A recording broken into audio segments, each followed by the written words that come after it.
inaitwa service board katika county yetu. Ile inaandika watu, inafuta watu.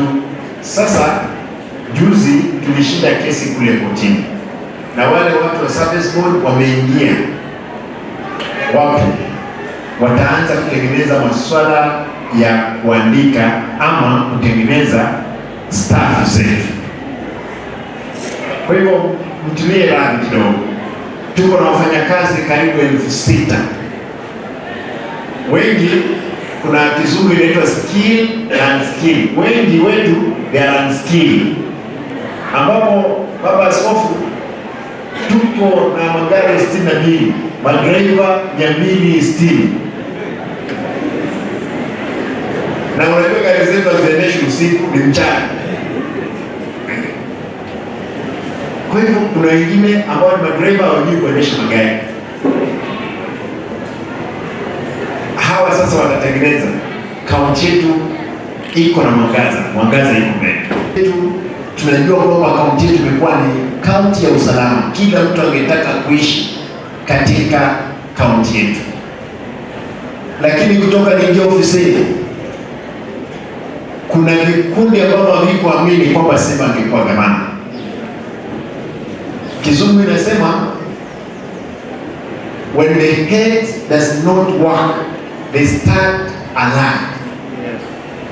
Kwamba chuki isipofanya kazi wanaanza uongo.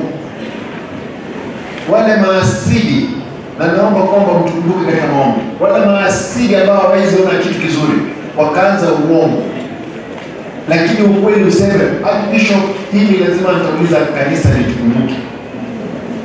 Hapa mjini kumekuwa na fujo, kumekuwa na mauaji mabaya sana.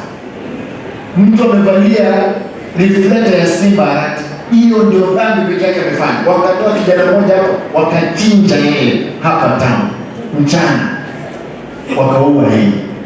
Kijana ambaye bibi yake alikuwa mjamzito, mtoto wa kwanza.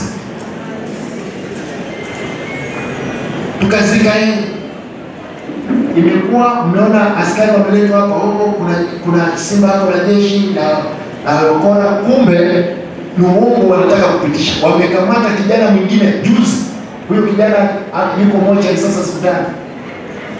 Wakakamata yeye hapa, wakaenda na yeye, wakatocha yeye, wakakata kidole moja, mbili, wakakata yeye sikio, wakapiga yeye kwa roho, wakapiga yeye, wakaua.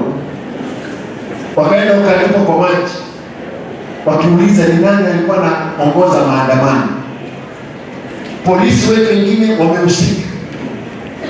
Maandamano ambayo yamekuwepo yako katika sheria za Kenya, ambayo yalifanyika, mimi sikuwa Kenya, lakini wametesa vijana bure. Ninaomba tafadhali, na nitaomba serikali kuu, kazi ya serikali ni kulinda maisha ya watu, sio kwamba askari watumike na those community policy, kwa sababu nimeambiwa kuna watu ambao walihusika kwa hiyo kifo na wameandika majina. Juzi naambiwa kuna kijana anaitwa Jafet, etiambia yeye atoroke, tutaua yeye. Muue yeye kwa nini? Kwa sababu yuko karibu na mimi. Itafanyaje? Mimi ndio gavana, niwache kuwa gavana nipeane kwa uoga? Naomba maombi yenu, kwa mkono wa Bwana nitashinda hili shetani mbele.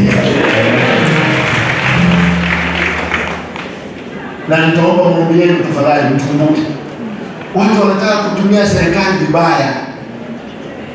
Nimeuliza ndugu zetu wabunge, waambie Mheshimiwa Rais, maisha imekuwa ngumu. Hata sadaka ni ngumu, watu kutoka kanisani. Iko sadaka? Mko na sadaka? Hakuna. Maisha imekuwa ngumu. Mwambie Rais, punguza mafuta.